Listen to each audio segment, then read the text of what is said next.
음양오행과 주요 그리고 명당 제11회 인류의 이동과 사방. 인류의 시원지인 관중에서 가뭄으로 한강인 압록강이 마르면서 오미의 화가 발생하였고, 이로 인하여 인류가 중앙아시아의 관중으로부터 사방 각 지역으로 이동하는 계기가 되었습니다. 동양사성에 등장하는 오방 중에 사방이 이때 만들어지는 것입니다. 자, 이들의 이야기 속으로 들어가 봅시다. 부더지 제8장 인류의 이동. 더구나 성을 떠난 사람들 가운데 전날의 잘못을 뉘우친 사람들이 성 밖에 이르러 직접 복본을 하려고 하니, 이는 복본의 때가 있음을 모르는 까닭이었다. 곧 젖샘을 얻고자 하여 성곽계 밑을 파헤치니 성터가 파손되어 샘의 근원이 사방으로 흘러내렸다. 그러나 곧 단단한 흙으로 변하여 마실 수가 없었다. 그러한 까닭으로 성 안에 마침내 젖이 마르니 모든 사람들이 동요하여 풀과 과일을 다투어 취함으로 혼탁이 지긋하여 청정을 보관하기가 어렵게 되었다. 황궁씨가 모든 사람들 가운데 어른이었으므로 곧 백모를 묻고 마구의 앞에 사죄하여 오미의 책임을 스스로 짊어지고 복본할 것을 서약하였다. 물러나와 여러 종족에게 고하기를 오미의 재앙이 거꾸로 밀려오니 이는 성을 나간 사람들이 이치와 법도를 알지 못하고 다만 어리석음이 불어났기 때문이다. 청정은 이미 없어지고 대성이 장차 위험하게 되었으니 앞으로 이를 어찌할 것인가 라고 하였다. 이에 천인들이 나누어 살기로 뜻을 정하고 대성을 완전하게 보존하고자 하므로 황궁씨가 곧 천부를 쉼표로 나누어지고 칡을 캐서 식량을 만드는 법을 가르쳐 사방에 분구할 것을 명령하였다. 이에 천궁씨는 권속을 이끌고 동쪽 사이의 문을 나가 운해주로 가고, 백소씨는 권속을 이끌고 서쪽 사이의 문을 나가 월식주로 가고, 적소씨는 권속을 이끌고 남쪽 사이의 문을 나가 성생주로 가고, 황궁씨는 권속을 이끌고 북쪽 사이의 문을 나가 천산주로 가니 천산주는 매우 춥고 매우 위험한 땅이었다. 이는 황궁씨가 스스로 떠나 복본의 고통을 이겨내고자 하는 맹세였다. 부도지의 원문에는 제가 표기한 적소씨를 흑수라고 했으나 이는 아마도 옥이라고 했습니다. 신중 동국 여지스남의 황이 흑이라고 했습니다. 황궁씨가 이동한 황이 흑이 됩니다. 그래서 부도지의 흑을 원래의 적으로 고친 것입니다. 자, 상기에 제시된 지명은 천궁씨 동이, 운해주 티벳 고원 밑에 중국 운남성 지역, 적소씨 남이, 성생주 히말라야 밑에 파키스탄 인도 북부, 백소씨 서이, 월식주 카프카스 산맥의 터키반도, 황궁씨 황이, 황해, 천산주. 동이, 서이, 남이, 황이의 이는 리어로서 역사를 조작한 현 북경어 발음체계상 리어를 리라고 발음하며 정확히 고려 즉 코리안을 지칭하는 용어입니다. 황이인 코리안이 이동한 천산주는 어디일까요? 우리 코리안들은 동이가 아닙니다. 음양오행의 오방과 오방색. 자, 상계에서 5방의 주인공 오방 중 사방과 오방색의 비밀이 풀려버렸습니다. 오방색을 중앙 황색, 서쪽 백색, 동쪽 청색, 남쪽 적색, 북쪽 흑색이라고 합니다. 상기 부도지에서 천궁씨는 운해주, 현재의 운남성 지역으로 이동하며 천궁씨의 청이 바로 청색입니다. 이들은 마지인 황궁씨와 같은 형제인 황인종이라고 했습니다. 백소씨는 월식주인 카프카스 산맥의 터키반도의 그루지아로 이동하며 이들 백소씨의 백이 백색입니다. 이들은 백인종이라고 했습니다. 적소씨는 성생주인 파키스탄과 인도 북부 지역으로 이동하며 이들 적소씨의 적이 적색입니다. 이들 인도 파키스탄인들은 흑인종이 아닌 적색 인종입니다. 황궁씨가 이동한 천산주가 바로 북쪽의 카자흐스탄이었습니다. 이곳이 황이면서 흑이 됩니다. 동서남북의 사방의 색이 정해졌는데, 그러면 중앙의 황색은 어떻게 형성되었는지 궁금하실 것입니다. 그것은 추후 기원전 3897년경에 북해인 천산주에서 다시 중앙아시아 투르크메니스탄으로 이동해간 신시계천의 답이 있습니다. 그때 중앙에 황궁시의 황이 등장하면서 오방의 오방색이 완성되는 것입니다.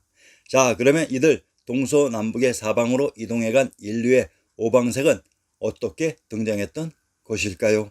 그에 대한 비밀은 이들 동서남북의 사방으로 이동해간 인류가 살았던 인류의 시원지 관중지역의 지명에 이들의 비밀이 숨어 있었습니다.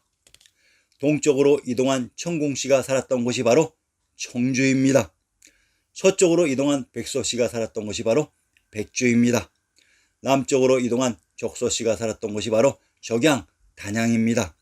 북쪽으로 이동한 황궁씨가 살았던 곳이 바로 황주입니다. 모두 인류의 시원지인 관중지역의 지명들이었습니다. 자, 그러면 사방으로 이동한 인류가 살았던 관중지역의 지명들을 찾아봅시다. 청주, 동으로 이동한 황인종 청궁씨가 살았던 곳이 청주입니다. 지도상의 청주의 위치를 확인해 보세요. 충청도 청주의 군명을 상당서원, 청주, 낭비성, 전절군이라고 합니다. 청과 청은 같은 지명이었던 것입니다. 경상도 계령현의 군명을 청주, 감문, 감주라고 합니다. 평안도 강계의 군명을 석주, 청원이라고 합니다. 청주, 청원은 동일한 지명을 다르게 표시하는 전형적인 방식입니다. 경상도 계령과 충청도 청주는 청주의 군명이 중복되는 동일한 지명으로 이곳이 감숙성의 감주였던 것입니다. 경상도 계령현의 산청과 산수를 인용합니다. 아주 재미있는 내용이 등장합니다. 감문산, 현해 북쪽 1위에 있으며 진산이다.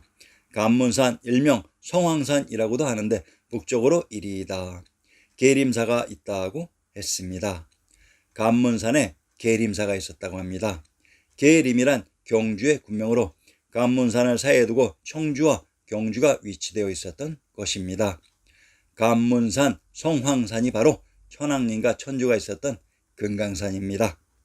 전라도 금구의 불어를 인용합니다. 이곡의 시에 청구의 봄이 오니 해는 중천에 오르고 좋은 경치 구경은 농사철 아닌 때가 좋아라 라고 했습니다. 전라도 금구를 또한 청구라고 합니다. 청구와 청주는 동일한 지명을 다르게 표시하는 방식으로 청주가 금지역인 금강산에 있었습니다. 충청도 청주의 신증을 인용합니다. 망선로, 객관 동쪽에 있는데 옛 이름은 쉬경루이다. 이루에 올라 쉬노라니 복례산을 지척에 바라본다고 했습니다. 경상도 동래의 군명이 복례로 청주에 가까운 곳이 신시계천의 무대 복례풍악의 금강산이었던 것입니다. 역사 속 청주의 위치를 찾기 위해서는 첫째, 청주는 금강산에 위치되어야 합니다. 둘째, 청주에 흐른 하천이 청하로 이 청하가 바로 관중에 흐른 한강인 압록강입니다. 셋째, 청주의 근처에 원산인 한라산이 위치되어야 합니다. 넷째, 청주의 근처에 한 명의 압구정이 있어야 됩니다. 압구는 압록강의 하구입니다. 백주, 서쪽으로 이동한 백인족 백소씨가 살았던 곳이 백주입니다. 지도상의 관중의 흰색 평지지역이 바로 백주입니다. 참으로 신기하지요. 황해도 백천의 군명을 도랍, 치악성, 구택, 백주, 충익, 은천이라고 합니다. 황해도 백천의 군명이 백주로 황해도 백천의 군명을 살펴봅시다. 치악성, 백천의 산천에 치악산, 고을북쪽 1, 2에 있는 진산이다 라고 했습니다. 치악산은 현재 강원도 원주에 잘 정립된 진산인데 황해도 백천에 있었다고 합니다. 강원도 원주의 군명 성화는 개경의 지명이었습니다. 백주에 있는 산이 백악으로 이곳은 당군왕공께서 도읍하신 구월산이며 아사달산이기도 합니다. 백악, 구월산, 아사달산이 바로 금강산입니다. 은천, 경상도 칠원의 속현을 인용합니다. 귀사년, 현남쪽 41리 지점에 있다. 본래 성법 부곡인데 고려 때의 현으로 성격하여 지금 명칭으로 고치고 웅신현에 예속시켰다가 뒤에 금주에 이속시켰다. 공양왕 때에 내속하였고 일명 은산인데 창원부 서천 경계가 넘나든다고 했습니다. 귀주에 있는 산인 귀산이 은산으로 왕부의 중심 관중지역을 박토라고 했습니다. 이곳 박토가 거북이 등딱지 모양을 해서 귀주라고 했으며 이곳이 밝은 터인 백주라고 했습니다. 이곳이 또한 백씨가 탄생한 수원이라고도 했습니다. 이곳의 산인 백악이 바로 금강산입니다. 이곳 박터인 백주를 은땅이라고 했으며 백악인 금강산을 금땅이라고 했습니다. 관중의 평지 흰색 지역이 백주입니다. 적양, 단양. 남쪽으로 이동한 적인 족소씨가 살았던 곳은 적양, 단양입니다.